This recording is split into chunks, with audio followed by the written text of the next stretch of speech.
Good day, everyone. I've taken to that since we have such an international audience today. It's nice to see so many familiar faces registered. My name is Sarah Ruhi. I'm the Director of Open Science and Publishing Innovation at AIP Publishing and have the honor to be moderating today's session. Just to give you a sense of the scope of interest in today's webinar, we had over 800, almost 800 people sign up for that, and the attendee numbers just keep going up in the attendee list. So welcome to everyone who's with us in person, and to those who are going to be watching the recording after, welcome to you as well. Today's a really interesting conversation. Many of you who have signed up and are attending today belong to the core scholarly communication actor groups that we're all familiar with. I see librarians here on the call, representatives from research offices at research institutions. There are funders on this call, government agencies, nonprofit publishers and commercial publishers, scientific societies, of course, libraries, and probably even some researchers. This community, our community, is very comfortable, I think, and aware of the overlap, the opportunities, and the challenges of working together across those stakeholder groups to further our open access priorities. But there are critical areas in our ecosystem that we don't spend as much time talking about. Some of those are the research priorities within the corporate sector. Pharma comes up quite a bit, but places like Amazon, folks in the tech sector who do quite a bit of research, those happen in a very different context with different priorities, but are often not spotlighted. Additionally, both NWO and COPPUS are two very interesting organizations that straddle that line of, funder, policymaker, government representatives, and again, represent a sort of a group of interests that maybe we don't speak about as much today. So I am very much here in listen and learning mode to moderate this conversation. We've encouraged our speakers to provide a bit of context, both for not their own roles, in addition to that, focusing on the way their organizations think about open science and prioritize research, because those may be less familiar to some of us on the call. We will just do about 5 to 6 minutes with each speaker introducing their context, and then we'll moderate an open discussion. And the goal here is a discussion with all of you, not me just asking our panelists a bunch of questions. So please pop your questions in the question and answer box. If you put them in the chat, I'm going to lose them. So the Q&A box will be the best place to put those. We will keep track of them. And if there are a plethora of questions we do not get to, we will follow up with those afterwards. So slides will be provided. The session is being recorded. Big thanks to the sponsors who are making this available to everyone. And we'll dive into the Q&A after the intros. So with that, I'm going to let each speaker introduce themselves. I'm delighted to introduce Valerie Philippon from UCB Pharma. Take it away, Valerie. Thank you. Hopefully you can hear me. I'm Valerie Philippon. I lead the scientific communication group at UCB Pharma. Let me share my slide. I have a few slides for you. Just bear with me for a sec. Slideshow. And one more. All right. So, as I said, I work for UCB, which is a Belgian pharmaceutical company headquartered in Brussels.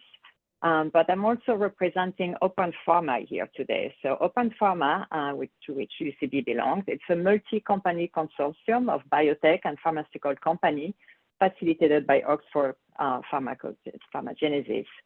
And just as a context, since I'm the one pharma representative in the panel today, I wanted to talk a little bit about how scientific publications are handled in the pharma companies. So they're typically led under the medical affair oversight, under the chief medical office, and led by scientific communication departments such as mine.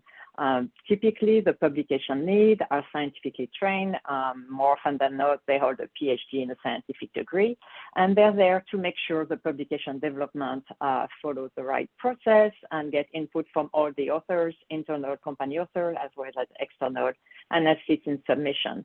of those publication, abstract, manuscript, etc. They're also the guardian of compliance and regulatory standard and ethical guideline around publication. And they, of course, educate their colleagues as well across that. So just a few words about Open Pharma. And as you may or may not know, actually, pharmaceutical company fund approximately half of the biomedical research at this point, and are now the leader in publication and disclosure of medical research. So as pharmaceutical organization, we do recognize the importance of publishing research with open access, where there is, the key goal now of most of us. And we do bring additional stakeholders to share our needs and advise us, but you can see here the companies that are part of Open Pharma. And I would quickly just say that we are all on board of open access. Many of those companies actually have mandate to publish in open access, and we know it ensures the highest quality peer-reviewed evidence to be available to anyone who needs it anywhere in the world. And ultimately, publishing open access improves transparency, advances medical science, and ultimately, we believe, improve patient care. So I'm not going to go through this slide that kind of go over the different types of open access, because you guys are all very familiar with it if you're on this seminar, on this webinar. But I do want to say that, within pharma, we typically include green and bronze open access as part of our general definition of open access. And so that might be slightly different. So we have this very broad definition. And that's, actually because often access to company-funded research can be restricted. So we don't always have access to the gold open access, unfortunately. But our goal, at Open Pharma, our immediate priority is really to secure the same right to publish open access for the author publishing company-funded research, similarly to the academic funded research. So that's definitely top of mind. Our long-term goal is really to secure author publishing company-funded research, the same term as author publishing research from other sources, so we can all make our research free to use and reuse from the date of publication. So I have a couple of research slides because we do sponsor some research at Open Pharma. Here is a snapshot of a figure from a poster presented in 2022, where actually we've shown that most of the pharma and biotech companies do publish a large majority of their manuscript in open access. As you can see, don't worry about the color coding. These are basically companies that are within the scope of Open Pharma and those that are not. But basically, we have an average of like 3/4 of all manuscripts coming out of medical research from pharma that is published with open access. And some companies, the number goes up to like 90 or 95%, which is really great. As I said, a few of those companies have a mandate to publish all of their research in open access. 1 more minute, Valerie. Yes. So very quickly, I wanted also to compare that with academic. And as you can see, we're right hand in hand with the academic, where we publish as much open access as the rest of you. This is just for medical research. So I'm going to skip a couple of slides and just go maybe to this one. For us, really, there is a lot of positive aspect in open access that go beyond, the typical academicians, because there is some financial benefit for us, but also, supporting sustainability and social responsibility, which is really important for most of our company. And we really want to increase the knowledge and trust of all the stakeholders in the healthcare industry for the research that are funded by our fellow members. And with that, I hope I caught up with the rest of you. So this is just, as Sarah said, we'll share the slide at the end. But I really wanted to give some context around how pharma see open access and our main challenge, which is really access to gold open access at this point, and CCB1 by some publishers. So we're working on that with all of them and hoping to be able to publish all of our research in CCB1 in the future. Valerie, thank you so much for that overview. It was really helpful. I have a lot of questions already, but I think what you're doing is setting up a nice transition to Karina, again, I think the most interesting question around the corporate context is why you publish open access and how you prioritize what work becomes open and how much work becomes open. So we'll come back to that in the Q&A. But thank you. With that, I'm going to pass it over to Karina from AWS, joining us from Australia, very late / early her time. So delighted to have you, Karina. Go ahead. Thank you, Sarah. So hi, everyone. I'm Dr. Karina Kemp. I'm the global lead for academic research at AWS. Now that's AWS, so that's Amazon Web Services. So Amazon Web Services is a subsidiary of Amazon, and I'm going to talk a little bit about that in a second. So my role isn't specifically, and I'm not going to show slides, I just want to talk to you all today.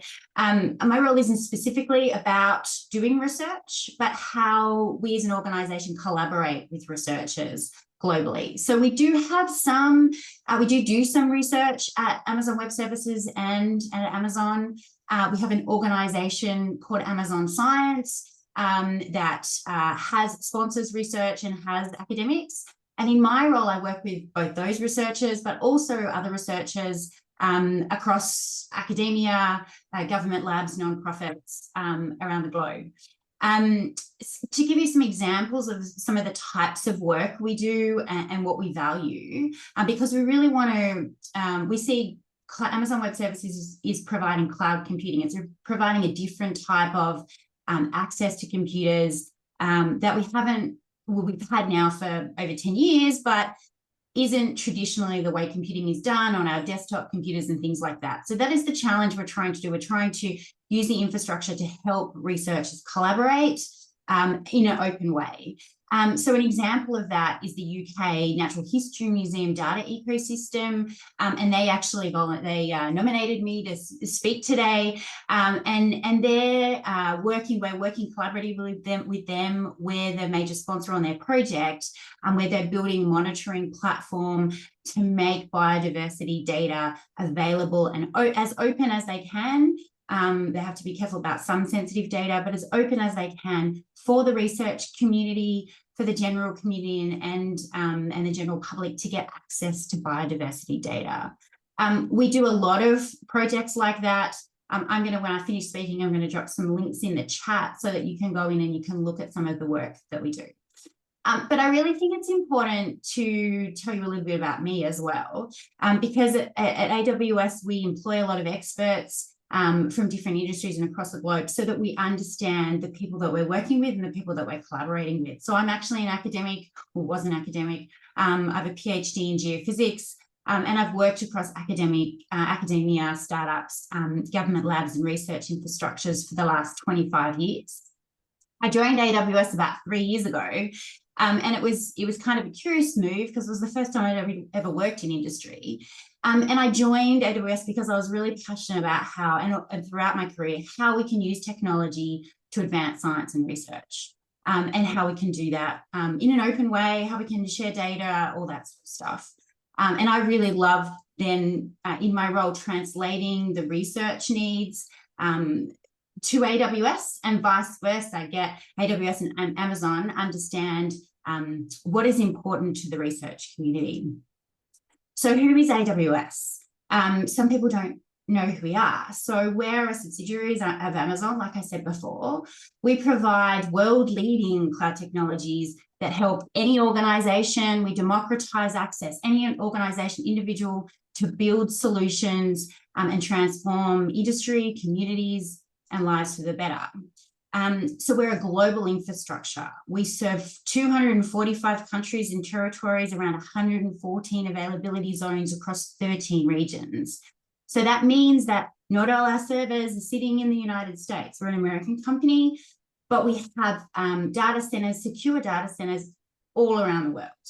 And so researchers can both do they can think about data sovereignty and think about keeping their research data within the country, but then conversely to that, they can make it open and available and enable it to be shared more easily globally. When we start to think about really big data sets, and collaborating and making those open, that is really challenging. And often we find, even though we have in the research community ambitions to make that data open, it's really hard because it's locked into a supercomputing center or something. So what we do at AWS to get over that is we created a number of years ago our Open Data Initiative. And it started with wanting to make some of these really large Earth observation climate data available, and has spread very widely. So we offer, we have over 100 petabytes of data sitting in our Open Data Initiative across all disciplines. One more minute, Karina. Sorry to interrupt. Thank you. And so that's really at the pillar of how we support open access. The other thing I did want to mention, though, is our open source as well, right? We're a tech company, so we make we work very collaboratively with the open source community and contribute to a number of quite well-known codes, Apache Airflow, Kubernetes, and things like that you might have heard of. And we also work to make a lot of our own things that we develop open source as well. And so we make that all available through our websites. We do a lot of publishing through Amazon Science as well, and I'll put a link into how we publish those papers. Thank you very much, Sarah. Thank you, Karina. Fascinating, particularly Amazon's. I think a lot of companies like you are actually sort of doing a lot of the open science work around open data, open source, and I hope we can explore that a bit more in the chat as well. With that, we're going to transition over into a space that might feel a little bit more familiar for many of us with the work that COPPIS is doing. Really excited to have Denise on the call. COPPIS has always, to me, in the many hats that I've worn throughout my career, been such an interesting entity because it has such a unique role in terms of the research landscape in Brazil. So delighted to have Denise here to unpack the unique nature of COPPIS and how they're pushing access, open access forward. Thank you, Denise. Please go ahead. Thank you, Sarah. Hi, everyone. It's a great pleasure for me to be with you today. I am a Brazilian scientist, a full professor at the Federal University of Rio de Janeiro, and nowadays I'm the president of CAPES. CAPES is a funding agency that is linked to the Minister of Education in Brazil. And in fact, CAPES is the funding agency that is responsible for the Brazilian national graduate courses and the evaluation of these more than 7,000 courses of master and PhD in Brazil. We grant more than 105,000 master, doctoral, and postdoctoral scholarships. And we also have several programs of initial and continuing training teachers course for basic education in Brazil. We also have, we are responsible for the Brazilian Open Public University that is responsible for more than 670 courses, distance courses. And we have programs of international cooperation and the portal of journals, the periódicos CAPES. And I'm today going to talk to you about the portal of journals. The portal of journals has the mission to promote and the strengthening of postgraduate programs, and we have more than 6 million students, staffs, and researchers that are linked that can use these portal of journals. With more than 400 higher education and research institutions that can have access to all these journals, and we give access to more than 425, we had in 2024, more than 425 million accesses. Our budget in 2024 was around $100 million, and we subscribed more than 42,000 full-text journals. We are also responsible for the read and publish agreements and the funding of Cielo. Cielo is a Brazilian open access platform that is funded from 2024 on by CAPES, CNPq, and FAPESP, an agency from São Paulo. We are active member at the OA 2020. We established in 2024 an open access working group in CAPES, and we promoted events to promote and discuss open access with the scientific community. And we started agreements, read and publish agreements, the first read and published agreements in 2024 in Brazil. The first one was signed with the American Chemical Society. It started in August 2024, and the Brazilian scientific community has published more than 400 papers last year. The second agreement was performed with the Institute of Electric and Electronic Engineers Incorporate, but it started only in November 2024, and they have published already 30 articles from November on with this new CAPES Read and Publish agreement in the area of engineering. The future Read and Publish agreement will be, we hope, with Springer Nature, the Royal Society Publishing, Wiley, American Astronomical Society, and Elsevier. But we do have challenges. Sustainable financing models, it's really a great challenge. Author licensing, the research integrity. That's why it's very important to have the working group about open access, the political and institutional support, infrastructure and tools, international collaboration, unfortunately, our limited fundings, data management and sharing. But to face these challenges, we are sure that we need to ensure equity all over the world. And we are talking about collaboration because collaboration is really necessary among institutions, researchers, but also among policymakers and publishers. Thank you again for the invitation. It's a great pleasure to be here with you and to discuss a little more about open access and CAPES in Brazil. Thank you, Denise. I think you and Jeroen are going to have very similar stories to tell, but I look forward to hearing about the NWO perspective in the Netherlands. So with that, Jeroen, I'm going to let you take it away. Yes, thank you, Sarah. And are my slides visible?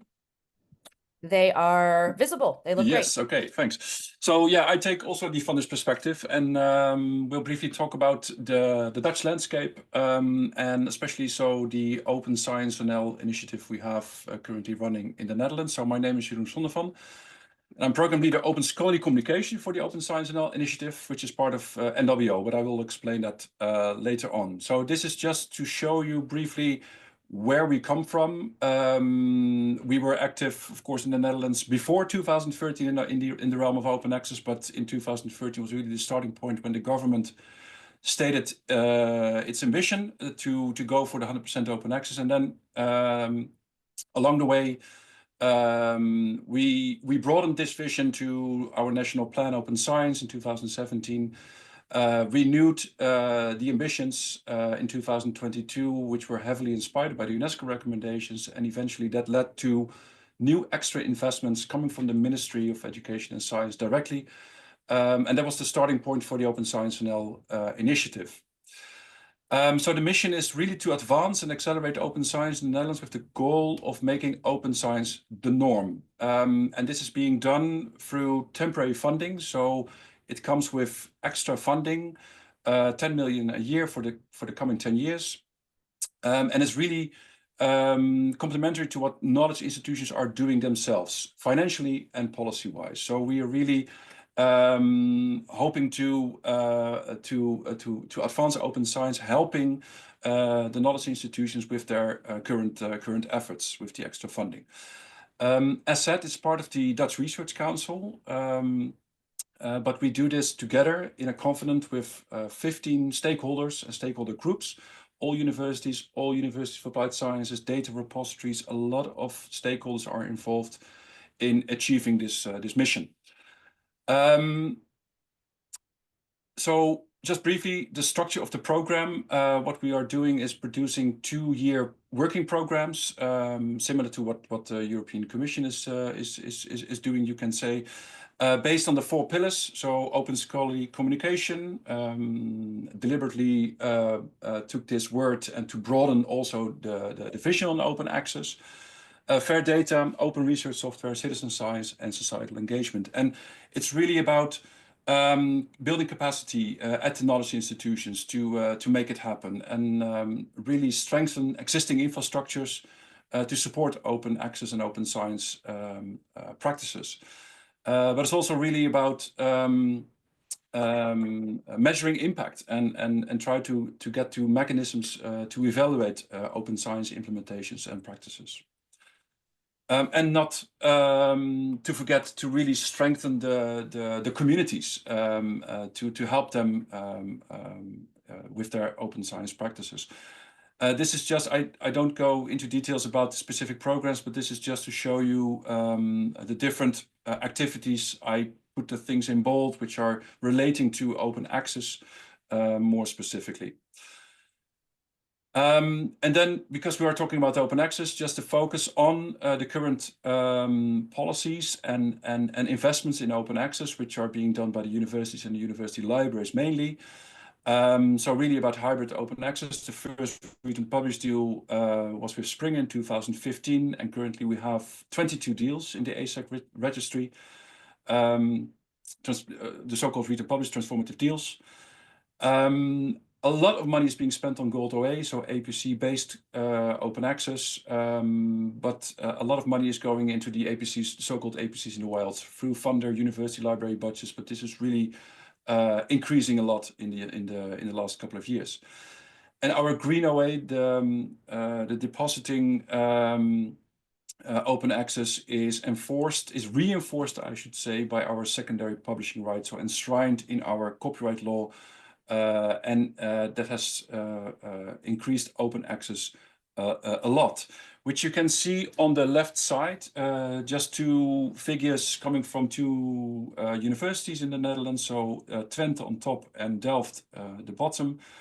And as you can see already in 2021 and for Delft in 2023, the figure of 97 for Twente and 99% open access availability of articles. So this is only looking at articles. So these are really high figures. And on the right side, you see the latest report we've done with the funding councils. So ZonMW, which is the Health Funding Council, and NWO. And we measured at 94% availability of articles. But what we also did is really look, there was a first estimation, really look into the cost of publishing. And this is really a worry of the Dutch landscape at the moment, because increased costs are imminent. And especially so, this is a difficult picture, I know, but I really wanted to show you this to show you the different options currently available, but also the current focus. And I think we are here also, we really want together this full transition to open scholarly publishing. But now we are mainly looking at hybrid open access, and we are moving into memberships for APCs, full OA publishers. And we are really developing and implementing currently in the Netherlands also funding instruments and infrastructure for diamond open access. And what's really in the experimental stage, I would say, is now the publish, review, and curate models. Arun, one more minute, please. Yes. Thank you.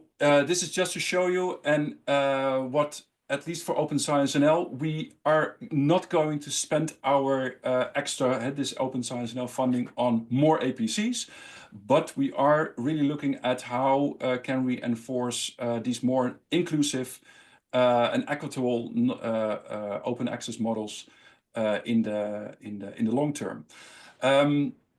And last but not least, I would stress, and this is on the bottom, open research information for open metadata. This should be underpinned with opening up all the metadata of the things we publish and we get out in the world. That's an important thing.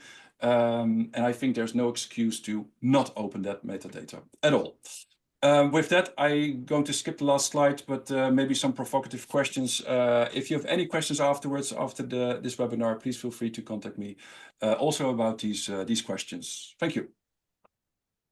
Thank you so much, Jeroen. I love these questions. We have so many questions coming in already, and Denise actually, in her capacity as president of CAPES, has to leave. So I'd like to put the first question to her to give her the opportunity to dive in before she needs to jump off of our webinar here. My first question, Denise, around the CAPES read and publish approach to negotiations. I think it's very interesting, the negotiations that you prioritized and the ones that will be coming. How are you thinking, how's CAPES thinking about the question of equity in the context of read and publish agreements? You know, many of us in the community have been concerned that read and publish agreements actually are challenging around the equity question. And so any thoughts you have on how CAPES is approaching that would be very interesting.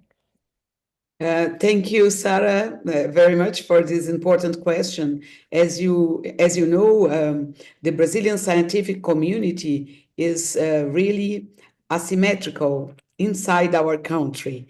We have groups of research all over the country nowadays, but it's much more difficult for people from the north, the Northeast, and the Midwest of Brazil to publish, to have a budget to publish. That's why the Brazilian government decided to invest on public access, or open access for all. Open access, no matter where your university is located, where your laboratory is located, and it's very important that the CAPES continue within the investment in open access. Our main problem nowadays is our budget. As you might know, we have economical problems in Brazil. We do not have enough budget, but it would be very important for us that the other countries, the publishers, look at Brazil and can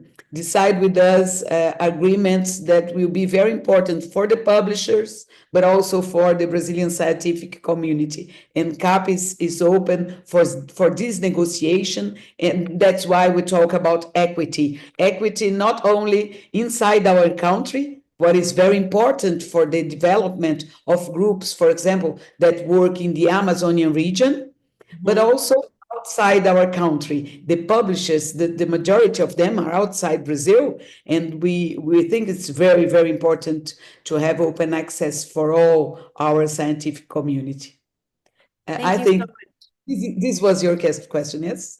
Yes, that was fantastic. Thank you so much again for joining us today. We know that you have to run, and we will make sure further questions for CAPES are sent to your office for further follow-up. Thank you again. Safe travels. Thank you. Nice to meet you. Denise raised a really interesting question that I'd like to use to kind of transition to Jeroen and the Dutch strategy. You mentioned, I mean, that that one slide that you didn't get time to unpack was fascinating, and I hope to dive more into it later. But the question was raised in the chat around the sustainability plan for the Dutch government in the future. We know that other European countries have been doing this analysis around the long-term costs of open access, particularly with respect to APC-based models. So I guess I have two quick questions.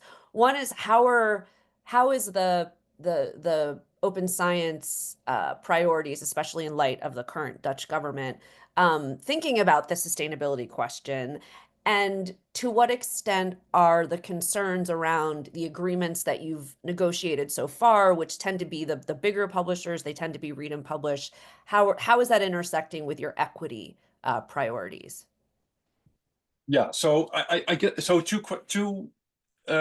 two separate questions. I would say they are interlinked, but first, so the sustainability question about as said, this 10 million is for a lot of things, right? So it's really on the open in the broadest sense possible, the open science realm, right? So it's engaging with fair data and software and citizen science projects, helping communities and research communities to really advance with open science in the broadest sense possible. That said, it is a broad coalition, as I explained, so we have a lot of stakeholders, but it should be within the 10 years of this program that everything that we are doing and we are delivering, eventually it should be embedded within the research system and the research community system, right, of the Netherlands, and that's a challenge. But if you look at open access, so to be clear, we as Open Science NL, we don't negotiate the deals. This is being done by the university libraries and the universities. That being said, clarifying yeah, that. that's really important. Yeah, that should be clarified. That being said, a lot of money is going into current the negotiations, the deals, and the read and publish deals. The other thing is that, especially so for the full OA, the APC-based Gold OA, these expenses are really rising a lot, and that's a concern. That's a real concern. In general, I think we, in other regions as well, in other countries in Europe as well, but also in the other regions, of course. And that's being addressed in this sort of renewal stage we're in to come up with a, let's say, a full-fledged open access strategy for the coming years to really address these issues. And that's part of the discussion we like to engage with the stakeholders in the Netherlands, but also abroad in Europe and also globally, of course. So Diamond Open Access, it's being said also by previous speakers, is of course gaining traction in Europe. It's not new. In other regions, it's for 30 years already a model. But I think we should talk about these equity issues. Yeah, in the coming years, it's really important. So the question that you, the overview that you raised, and I should, I'll do full disclosure. In my previous life at PLOS, working on new business models, we had the privilege of working with NWO around understanding the priorities from the funder and the National Open Science Strategy perspective. And these are sometimes in tension in terms of how publishers are thinking about their work and how they're funding it. So a question that I want to actually put to Valerie, if I may, as we transition into a bit of a discussion around alternative models. Diamond, Subscribe to Open has come up in the chat as well. Valerie, it was really interesting to me that you said that gold is a challenge in the pharma context. I'm wondering if you could say a little bit more. We tend to think of pharma's rich, right? Like, why would paying for APCs be a challenge? And over the years, you've educated me on, commercials over here, scientific is over there. So I'd love to hear more about why that's a challenge and how various publications teams handle that. And then additionally, if the sustainability question and other models is something publication teams are thinking about in the context of pharma. Yeah, thank you, Sarah. So yeah, I saw those questions on the chat, on the Q&A rather. And yes, indeed. So I think there is different piece, right? So for maybe small biotech, let's say, don't a lot of money. They don't have a lot of money necessarily to publish, so they might select a less open, like a bronze or etc. But that's not true for all, certainly. But the biggest pharma, it's not a money issue, it's an access issue. Some publishers, some journals just don't allow us to select open access. I've encountered that, in a prior life, even with an official mandate policy from a company I was working on. Some journals just didn't want to open gold to pharma-funded research. So it's also a little bit of like, and I don't really understand why some journals do and are quite happy. And this, we certainly understand that there is a fee for it. We that's a matter of like budgeting for it, which is totally okay for us. But yeah, so it's very often on the publisher or like journal side that they not necessarily allow us as pharma-funded research to publish in open. As for Diamond open access, if you don't mind me jumping into it, because I saw a question about that. Same thing, I think it's not really, open access is now, really a mandate for like a growing number of companies. And, if it's not a mandate, it's encouraged, certainly we want all the healthcare practitioners to have access to our data, especially patient data, right? We don't want to be behind paywalls when, it takes years for patients with a rare disease to be diagnosed, right? We want all the pediatricians, all the general practitioners to have access to our data. But yeah, it's a matter of like, also on the publisher and journal side, what are they allowing us to select when we do submit those manuscripts. So it's a conversation we have, and I know I've had over the years some very productive conversation, in terms of like changing some of the journal policy and allowing our researcher to submit and select gold access. But yeah, and the next wave to me is really the copyright license. Like we would like to have CC/BY for some most of our research as well, and it's not always possible. So it's on both sides of the fence, but I think for a lot of us, it's really on the journal side at this point. Just to follow up on that, Valerie, there's a couple questions that speak a little bit to this. There might be some misconceptions in the chat, so I just want to clarify. There's one question asking if is assuming pharmaceutical companies generally publish less than universities, but I think one of your early slides said half the biomedical research globally is published by pharma companies. So I just want to clarify, is that true that you publish less than universities? Yeah. It might be a different framing than exactly. I'm thinking. If we take like the full, research world from, all, very basic research, etc., we certainly not the majority. But when we did some work and some research, that are presented in the poster I mentioned in my talk around medical research, if we look at Lance and tag, look for the tag medical, we can see that the majority, it's not like 90%, of course, it's more like 55 or something like that. It's actually as funded by pharma, or as like some pharma authors on it. So it's we're at least half of it is coming from the medical pharmaceutical industry. One thing about patents, because I know that came quite a few came up times as well. Yeah. So yeah, so indeed, the very early preclinical research done in the pharmaceutical industry, before we actually have a patent issue, we're not going to publish that, but that's typically the early preclinical data, maybe even animal data. Yeah.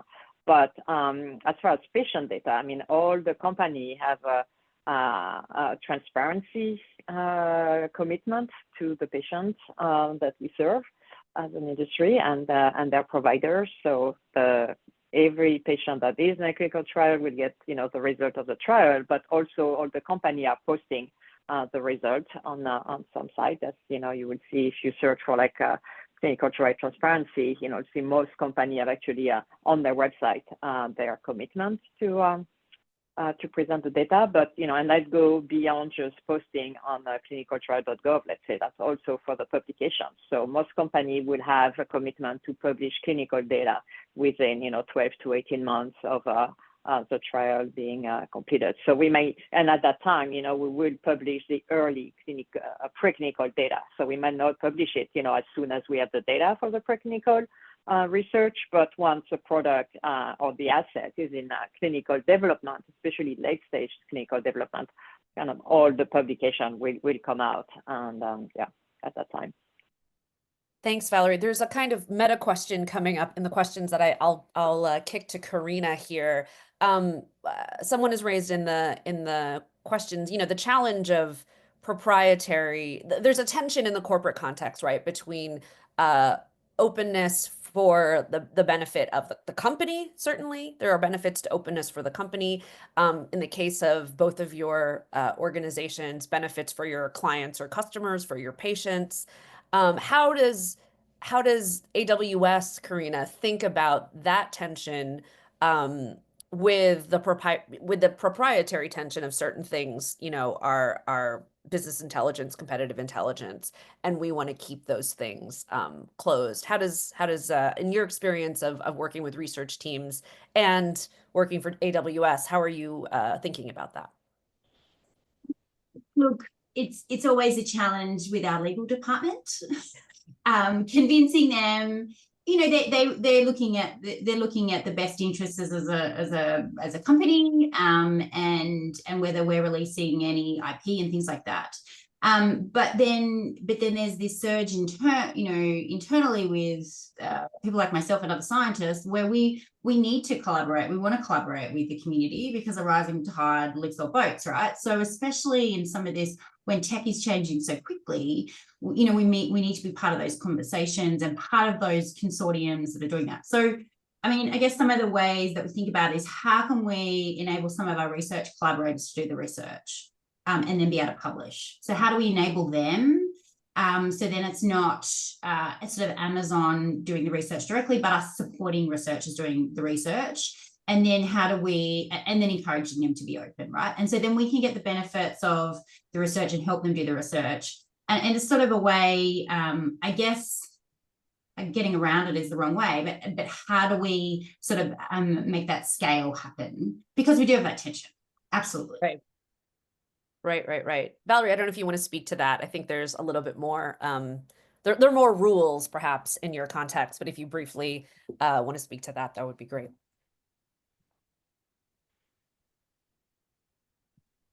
Sorry, Sarah, my line broke off a little bit, so I'm happy to talk, but I kind of missed most of the last couple of minutes. No, that's okay. Let me actually transition to Jeroen and a question more about the diamond strategy in Europe. So a little bit of a shift here. Although I'm very curious to think through the opportunities of diamond in the corporate context. I mean, for folks thinking on the corporate social responsibility side, the idea of enabling fee-free publishing for readers and authors, but a completely hands-off approach to editorial is really interesting. And I'm curious, just from the Dutch perspective, how are you thinking about the diamond hubs in Europe, the Diamas project, and is the goal to get rid of publishers and kind of enable this sort of more distributed, decentralized approach to just making things open much earlier in the process, whether they're articles or something else? Kind of a big question, so take whatever you want from that. No, so my response would be that it's not. So I guess we should look at diamond open access really as an alternative, right? So and that we create good quality choices for authors and researchers, and for those that don't have the money, for instance, still can publish open access. And then diamond open access is, of course, one of the models to go for. The other one, so PRC, which is also not new, but it's gaining traction as well. So really, the uptake of preprints is, of course, during COVID is an example of publish first, and then we see a lot of new emerging platforms that offer peer review, an open peer review, and then eventually it can be published in an overlay journal kind of structure or in a repository or whatever. I think these models enable us as publicly funded institutions to experiment and to see what kind of support do they need.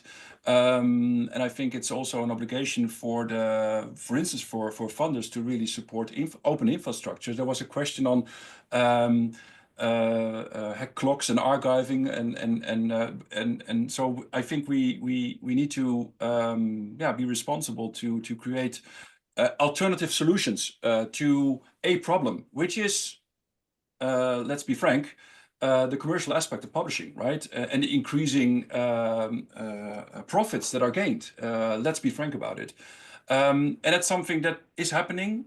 And how can we create healthy, equitable solutions to that? So it's not either or, it's just, something next to it, I would say. Both and, right? Both ends, yeah. Well, I think you with 8 minutes left, you touched on something that is top of mind, certainly in a number of the questions.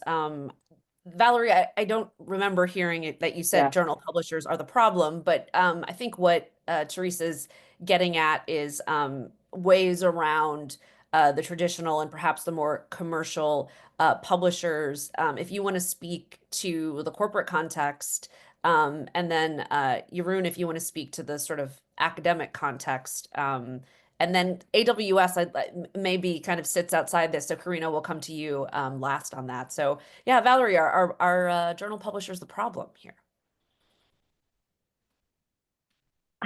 I think we need to, have some pretty deep question around like how the business of publishing is done and who benefits from it, and how we can support the readership, because that's really at the end of the day, the public reading it in the best way. So, certainly, and I want to touch on like something that would ask about moving, cost of publishing from corporate to university. I mean, obviously and I'm speaking for myself here, but I could understand why, the publication in the same journal coming from pharma would have a higher APC than if it's coming from like a university. I guess I could live with something like that on a personal, not talking for my employer or any past and present affiliation there, but it's not about having exact, it's about equity, right? It's not like necessarily the same amount of APC for everybody, because we do have a little bit more mean, but that's only going to reflect the medical research, right? So it's coming up with an alternative model. I think it's a very interesting idea. Transformative agreement is certainly something I'm trying to think about quite a bit, and see how we can have a quality, research published in a way that's accessible to most, in an easy way. But I think the answer is not easy, right? We need to have multi-partners around the table between the university, the different founder of research, basically, the foundation, pharma as well as university. And for us, it's often a collaboration, right? Most of our publications are with academic authors as well. So it's, we're very tied to the academic work. Just maybe one word on reprint. This is really not like a way for us to put our data. I mean, we are bounded by regulatory laws, like we can do pre-promotion, etc. So something that's in a preprint, you probably won't find a clinical trial there. I think COVID was kind of an exception to the rule due to the pandemic, but that's so just closing that parenthesis. I appreciate you flagging that point, because I didn't realize it until I started, working with you at Shire in the digital science context, how so many of the researchers you collaborate with are academics. There's a question about being surprised that pharma research was kind of banned in some contexts. I think that's a little less frequent now, but the collaboration with academics means you're dealing with folks who are very invested in the existing academic structures. And I remember hearing folks say they want to get published in Nature and the Lancet. That's where they want to get published. Like we sometimes we try to dissuade them because it's not appropriate for the scope, but the research assessment paradigm and kind of the prestige paradigm that academics are committed to in many cases, you know, for better or for worse, is obviously going to impact all of you. You can't tell them where to publish. So I think that's a important piece of nuance in the pharma context that I wasn't aware of. Jeroen, I'll pass it to you for the same question there. And the question is, are journals the problem, right? Is Yeah, that the that's right. No, I don't think journals are the problem. Because all the editorial boards are academics, and they want to do the best thing, right? And they want to publish good research. So I don't think journals are the real problem. But I think we should really be open to these alternatives, but also the alternative ways of publishing, right? So journals, it's really focused still on the version of record, which needs to be there. And we see a lot of diversity in publishing anyway, in open scholarly communication. And I think we really need to look at and help those new forms of publishing. So no, I don't see the journal as a problem. Maybe what you're touching upon, I think one of the biggest elephants in the room is, of course, recognition and awards and the academic research assessment structures, right? So, and even then, there we try to find ways with the Quora project, but also on national level. For instance, in the Netherlands, we have a program to really restructure our recognition and awards and Yeah, research you're really assessments. taking that seriously at a national level. I want to make sure we have time for Karina to jump in here before we run out of time. But Karina, in the AWS context, are journals even top of mind when you're thinking about sharing in open? I mean, it's such a different set of priorities. I'm curious if you want to close us out. Yeah, I mean, it's not, right? Like, we're not, the academics that we work with, yes, you pointed to that, it's part of their metric. But I guess we're more passionate about, like, how do we work with open data? How do we work with, like, I'm part of the Research Software Alliance forum, where how do we make research software open and publish it in a way that is fair? Like, we're really interested in the non-traditional research artifacts, and how do we make them available? But then there's a challenge, because how do we describe them? How do people know how to use them in an appropriate way? So when we put open data out, we actually require the researchers to actually put together a lot of instructions on how you use that data. And so to make it fair when we put it out. So yeah, to answer your question, I guess, we want to work with our customers, we want to work with our collaborators and do what they need to do, but it's not a metric that we go by. Well, and I think this flags a reality. We make sweeping, there's been a couple comments, not all publishers, not all journals. Absolutely. We're making distinctions here between nonprofit society publishers, like the one that I work for. There are other publishers that, operate at a loss given their priorities. And similarly, research communities, right? I mean, yeah, if you are working in the tech space, you're thinking in terms of open data, open code. That's more of a natural reflex. Perhaps if you're working in a field with more proprietary opportunities for patenting and for financial monetization, you're less interested in sharing. So I think those nuances can get lost. I appreciate the attendees in the chat and in the question who flagged some of those. We are at the top of the hour. Karina needs to go back to bed, I really hope, at 4 a.m. Australian time. We probably could spend another couple of hours on this. So I really want to thank all of our panelists. It's a pleasure to engage with you once again. A big thank you to OASPA for organizing this, to all of you for attending. Please look for recordings and slides coming forth soon. And I hope we can keep this conversation going in future. Have a great rest of your day, everyone. Thank you.